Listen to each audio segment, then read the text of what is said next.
In recent years, we have seen the rise of many data-driven markets, but perhaps none more consistently than the e-commerce market. There are many factors to e-commerce's meteoric rise. Some of these factors include its extreme convenience, easy integration into social media, many retail options, and easy access. All these advantages have led to its steady growth, with retail sales globally rising from 15% in 2019 to 22% in 2022, still growing even throughout the global pandemic. Many of the largest companies now incorporate e-commerce into their fold, and one of the most successful of these companies to do so is Grab. So what is Grab? Grab is a multinational technology company founded by a man named Anthony Tan. In 2011, while Anthony was still a student at Harvard Business School, he was visited by a friend who complained about the standard of taxis in Malaysia. After hearing about his friend's experiences, Anthony dropped the concept of an app that would promote a reliable taxi service. Harvard Business School would grant him 25,000 USD, and Anthony decided to make his company a reality, becoming the CEO of Grab Taxi. At the time, Grab Taxi would only partner with larger taxi companies. However, in 2014, they would make a breakthrough with their most successful endeavor, GrabCar. GrabCar was unlike Grab Taxi, as it would use personal cars for transportation instead of taxis in an effort to combat the lack of public transportation in Malaysia.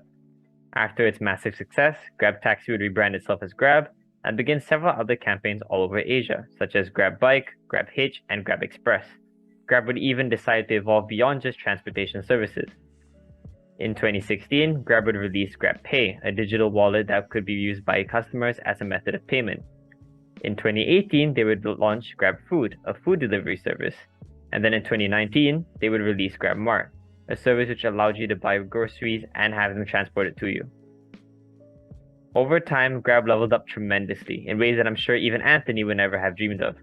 And as Grab evolved, their goals began to shift as well. Grab's original purpose was simply to make safe and trustworthy connections between taxi drivers and the people who needed them. But as Grab blossomed into a global brand, they decided to change their mission to become an economic driving force for everyone. Today, Grab's net worth sits at 10.5 billion USD, is present across 8 different countries, has many different popular services beyond transportation, and has become a corporate mega giant in Asia. During the huge outbreak of COVID-19 in 2020, many countries around the world put their populations on lockdown in an attempt to prevent further spread of the virus. This had huge impacts on the economy and everyone would suffer. Large companies suffered huge losses too, and Grab was no exception. Grab was struggled during the pandemic, losing an estimated $1 billion. Since Grab was still primarily a transportation service and civilians were not allowed to travel, there was very little income for Grab to be made during this time period.